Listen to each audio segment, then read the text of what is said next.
बिस्मिल्लाहिर्रहमानिर्रहीम। एक नए प्रोग्राम के साथ आपकी खिदमत में हाजिर हैं। गिलानी साहब, 3 टॉपिक्स हैं जिनके ऊपर हमने बात करनी है। एक तो कल बड़ा ही अंदुनाक वाक़या हुआ है, जिस तरह से बलूचिस्तान के अंदर वहाँ पे एक ट्रेन को कैप्चर किया गया और जिस तरह के वाक़यात हुए वो दिल दहला देने वाले वाक़यात हैं। ये जाफ़र अभी मामला एक्सप्रेस। जारी। खैर, एक तो ये बात करेंगे अब जल्दी से, चूँकि इस पे मैंने बहुत सी आपको चीज़ें बतानी है। एक केस पे बात करेंगे। दूसरी बात जो मैं करना चाहता हूँ सर, वो ये है कि ये भी बड़ी एक स्टार्टलिंग किस्म का डिस्क्लोजर है जो मैं आपके सामने कर रहा हूँ। वो ये है कि एफबीआर ने एक लिस्ट तैयार की है और उस लिस्ट में कोई 72 रियल एस्टेट एजेंट्स हैं जिनके नाम बताए गए हैं माशाल्लाह, कि वो पाकिस्तान से मनी लॉन्ड्रिंग के अंदर मुलविस हैं। माशाल्लाह। वो लोगों के पैसे ले रहे हैं कैश में और उसको कन्वर्ट कर रहे हैं दिरहम और डॉलर्स के अंदर, और उसके बाद वो यहाँ से एक्सचेंज कंपनीज के थ्रू हुंडी और हवाला के ज़रिए वो भिजवा रहे हैं आउटसाइड पाकिस्तान। और इसमें जो कहा जा रहा है, बड़े बड़े नाम है। बड़े बड़े नाम हैं। मैं सिर्फ और मैं ये भी तीसरा कहना चाहता हूँ कि इसके ऊपर अगर कोई अपना मौक़िफ़ देना चाहे तो वो अपना मौक़िफ़, हमारा एक प्लेटफॉर्म फोन हाजिर है हाजिर है जी। उसके लिए। मैं जो बात करना चाहता हूँ उसमें एक बात जो है ना वो बड़ी ज़रूरी है इसके अंदर, वो ये है कि जो रियाज मलिक साहब का प्रोजेक्ट है दुबई के अंदर, उसके अंदर बड़ी मेजर किस्म की इन्वेस्टमेंट यहाँ से वो मनी लॉन्ड्रिंग के ज़रिए की जा रही है। और इसमें जिन लोगों के नाम आ रहे हैं उनमें 72 नाम है। ये मेरे देखने वाले जो है वो उनकी स्क्रीन अपनी के ऊपर ये डिस्प्ले भी हो जाएगा, आप इसको देख सकते हैं। 72 के 72 नाम तो मैं नहीं ले सकता, एक नाम मैं लेना चाहता जल्दी हूँ से ले लें। और आप इनके लिए भी ये डिस्क्रिमिनेशन करना अवेलेबल चाहते फोरम हैं, है, वो जल्दी आ से जाए। करें। उनका नाम है शाहिद महमूद कुरैशी, ठीक है, जो कि कंट्री हेड मार्केटिंग है बैरिया टाउन के। बस ठीक है। चलें, एक तो ये तीसरा सब्जेक्ट कौन सा है? तीसरा जो है वो ये है कि आईएमएफ की जो टॉक्स है और जिसमें हमने आपसे वादा किया था कि हम आपको न्यूज़ वीक बनाना था न्यूज़ वीक आपने, बनाना न्यूज़ था। वीक कहीं और बन गया है। सुने, उसमें जो एफबीआर की प्रपोजल्स थी जिसमें टोबैको के ऊपर और बेवरेजेस के ऊपर और रियल एस्टेट के ऊपर और इलेक्ट्रिसिटी के ऊपर जो जीएसटी है उसको कम करने की तजावीज़ दी थी। रियल एस्टेट को छोड़कर, रियल एस्टेट के बारे में अभी फैसला नहीं हुआ, बाकी जो तीनों प्रपोजल्स थी वो आईएमएफ ने रिजेक्ट कर दी। उन्होंने माफियाज को फैसिलिटेट नहीं करने दिया ना यार, मुझे इस तरह से कहने नहीं, दे। ऐसे ना कहें आप। हमें क्या ना कहें जो यार। पाकिस्तान का फॉर्मल छोड़े, सेक्टर मैं है, बहस नहीं करना चाह रहा इस पे, पाकिस्तान मैं के छोड़ दें, फॉर्मल आज ये सेक्टर मौजू को नहीं इस है। तरह से ना करें। नाजरीन, अभी सबसे पहले छोड़ बलूचिस्तान दें। वाले इशू पे आएं। सबसे पहले जो इतना इंदोहनाक और खौफनाक किस्म का ये बहुत बड़ा सानिया होने जा रहा है, मैं आपको बता रहा हूँ। अभी तो चूँकि मामला चल रहे हैं, ये दोपहर को कल 1 बजे के करीब ये जब मच्छ और सिब्बी के दरमियान ये एक टनल के पास पहुंची है ट्रेन जाफ़र एक्सप्रेस, जो कि तकरीबन, नाजरीन आपको बताऊं, अभी तक मुकम्मल इन्फॉर्मेशन कहीं पे शेयर नहीं की जा रही। मैं मुसद्दका इतलात आपको दे रहा हूं अपने कुछ दोस्तों की मेहरबानियों से कि इसमें क्या हो रहा है।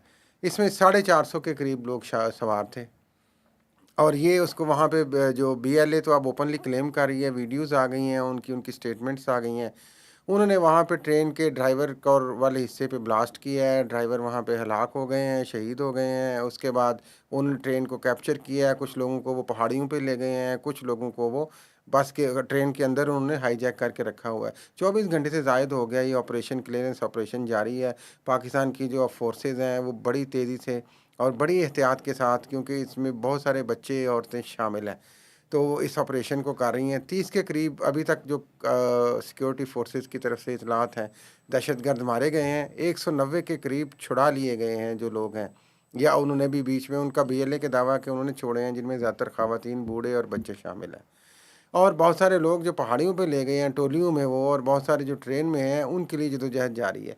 इसमें सबसे अहम जो इतला है मेहताब साहब, इस 450 में जो मेरी इतला है उसमें तकरीबन आधे से ज़्यादा सिक्योरिटी फोर्सेस के जवान हैं, हमारे पाकिस्तान अफवाज के सोल्जर्स हैं और लो रैंक के ऑफिशियल्स हैं।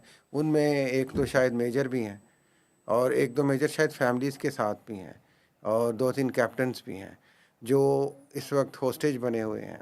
तो ये एक अलार्मिंग सिचुएशन है। ये जब सिक्योरिटी फोर्सेस ऑब्वियसली इंशाल्लाह ताला क्लियर करेंगी सारे मामले को तो वो सारी तफसीलात देंगी। लेकिन ये मैं सबसे पहले तो मजम्मत करता हूँ, कोई भी सेपरेटिस्ट तंजीम है या कोई भी तंजीम है, देखें ना मैं किसी रमज़ान की बात करता हूँ, आप बेगुनाह मासूम लोगों की जानों से ऐसे कैसे खेल बहुत ही सकते ज़्यादा हैं? ज्यादती है। आप कैसे इस तरह खेल सकते हैं उनको? उनका अगर आपका पॉलिसी इख्तलाफ है रियासत से या किसी आम हुकूमत से, मासूम लोगों को आप क्यों उन निशाना लोगों बना को रहे हैं? क्यों इस तरह होस्टेज बना के अपने मुतालबात मनवा रहे हैं या इस तरह कर रहे हैं? उन बेचारों लोगों का मासूम जानों का क्या कसूर है? दूसरी बात, जो लोग इन्होंने छोड़े हैं, ये मैं आपको बता रहा हूँ कि जब ये बाकायदा हमला होता है, वहाँ पे धमाका होता है ट्रेन के अगले हिस्से में, फिर उसके बाद कई मिनट्स तक, कहते हैं तकरीबन आधे से पौने घंटे तक फायरिंग होती रहती है। और उसमें जो एफसी के गार्ड्स वहाँ पे ट्रेन के अंदर थे, उन लोगों ने भी फायरिंग की है जवाबी। और उस फायरिंग के नतीजे के बाद उन्होंने ट्रेन को जब कैप्चर किया है, होल्ड किया है, तो वो बोगियों के अंदर गए हैं जो हमलावर थे, अटैकर्स थे, दहशतगर्द थे। और उन लोगों ने वहाँ पे लोगों को चेक किया है, उनके शनाख्ती कार्ड चेक किए हैं और उनके मतलब मालूमात हासिल की हैं। मेरी कुछ लोगों से जिनसे खुद आई विटनेस लोगों से बात हुई है, उसमें उनका कि खौफ का एक ज़ाहिर है, जब मौत आपके सामने हो, इस तरह से वाक़या हो जाए, वो कहते हैं कि मेरी माँ जो है वो उसके कदमों में गिर गई हमलावर के। और उसने कहा क्योंकि वो जो बंदा था वो अपनी बीवी, 1.5 साल बच्ची और उसके साथ अपने बूढ़े माँ बाप के साथ सफ़र कर रहा था और छोटे भाई के साथ, और वो एक सिबी जा रहे थे। वो कहते हैं कि मेरी माँ लिटरली कदमों में गिर गई और उसने कहा कि हमें माफ़ कर दो, हमें जाने दो। फिर उन्होंने कहा जी शनाख्ती कार्ड दिखाओ।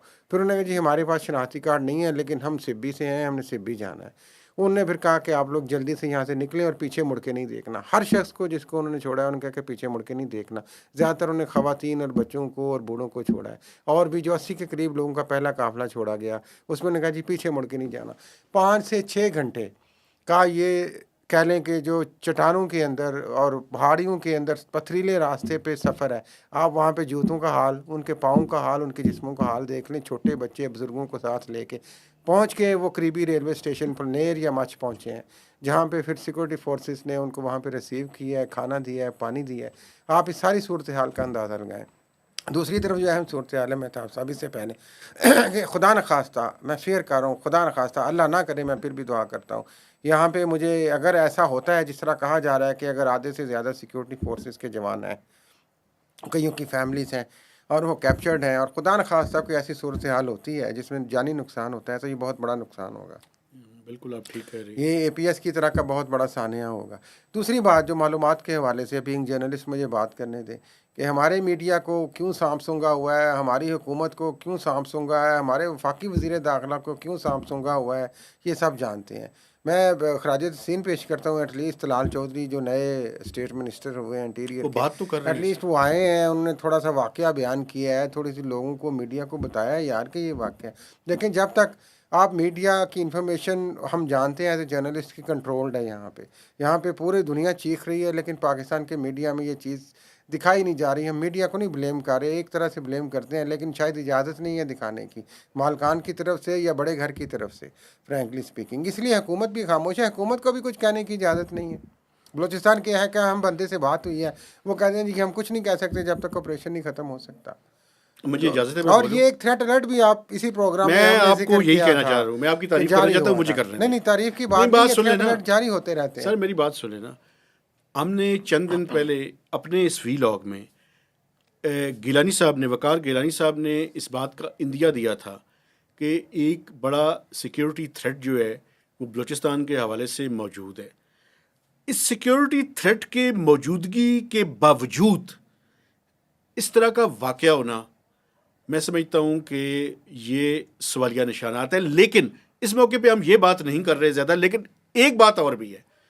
मैं ये जो लोग इस वाक़े के अंदर मुलविस हैं, चाहे वो BLA हो या जो कोई भी भी हो, हो, मुझे ये बताएं कि एक आम ट्रैवलिंग करता हुआ आदमी जिसका कोई लेना देना नहीं है, जो आपके कंसर्न्स हैं, जो आपके खदशात हैं, जो आपके खदशात हैं, जो आपकी रियलिटीज़ है अपनी साइड की, मुतालबात है, वटेवर जो है भी यार, है, कंसर्न्स हैं मुझे ये आपके, आप बताएं कि क्या एक क्या आम चाह रहे आदमी हैं? जो सफ़र कर रहा था उसका क्या कसूर है सारे मामले नहीं, के इवन अंदर? सिक्योरिटी फोर्सेस के जवानों का क्या कसूर है भाई? मेरा तो ये भी सवाल है। अब बिल्कुल पाक ठीक कह फौज रहे हैं के जो आप। देखें दस्ते वहाँ पे पहुंचे हुए हैं, हेलीकॉप्टर्स पहुंचे हुए हैं, ड्रोन्स पहुंचे हुए हैं, पूरी कोशिश है उनकी कि कम से कम जानी नुकसान हो, और ये एक अच्छी कोशिश है।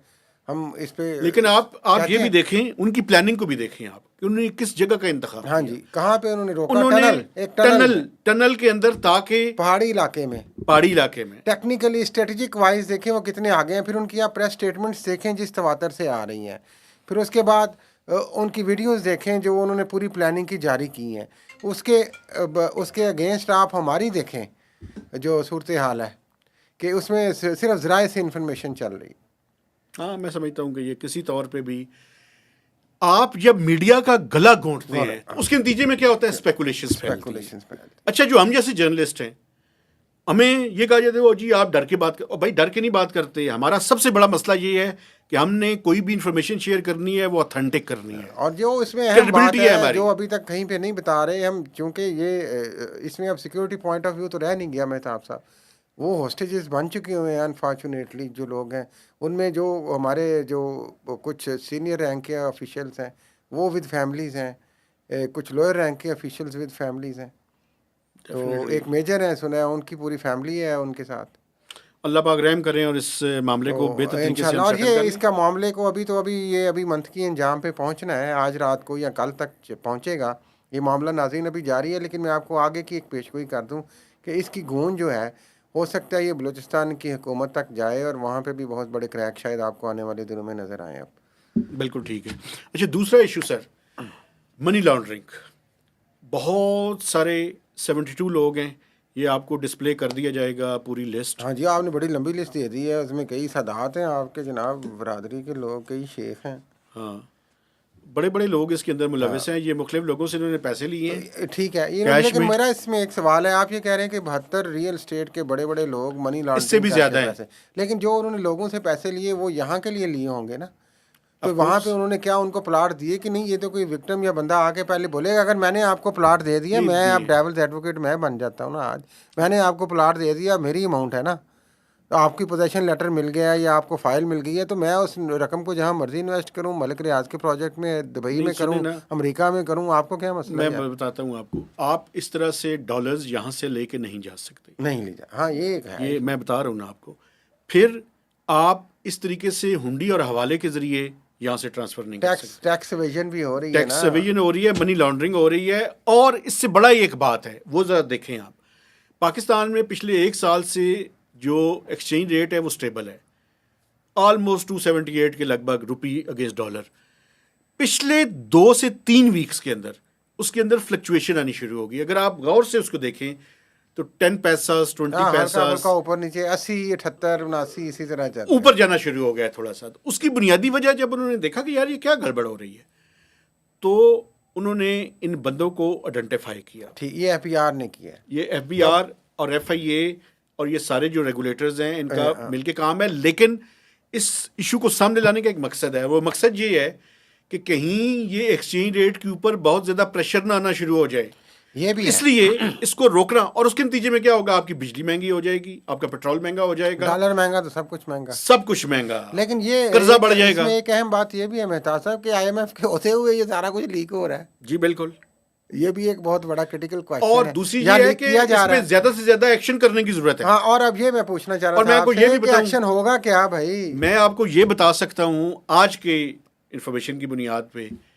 कि इनके ऊपर क्रैकडाउन की तैयारियां शुरू हो चुकी हैं। ठीक है, ये मैं अल्लाह आपको करे कोई सही क्रैकडाउन हो, कोई जाली ठीक हो। किस्म का क्रैकडाउन ना हो यार। ठीक है। अच्छा, आखिरी जो और इशू है, अगर मुझे इजाज़त दे दे, लंबा ना हो जाए प्रोग्राम। हाँ जल्द। IMF ने और पाकिस्तान के दरमियान जो पॉलिसी लेवल टॉक्स हैं वो शुरू हो गई हैं और हुकूमत पाकिस्तान ने यह दावा किया है जी कि हम FBR ने कि जो 12,970 रुपये का टारगेट है ये हम अचीव कर लेंगे। अच्छा, वो हालांकि वो कह रहे हैं आप नहीं करेंगे, ये कह रहे हैं कर लेंगे। ये वैसे मजे की बात वो है। मैं आपको बताता हूँ उन्होंने ये क्यों कहा है। उन्होंने कहा जी 350 अरब रुपया हम जो सुप्रीम कोर्ट और हाई कोर्ट्स में और ट्रिब्यूनल्स में स्टकअप केसेस हैं, 4 ट्रिलियन है वैसे टोटल उनकी अमाउंट 4,000, उनमें से 350 अरब रुपया हम जून तक रिकवर कर लेंगे।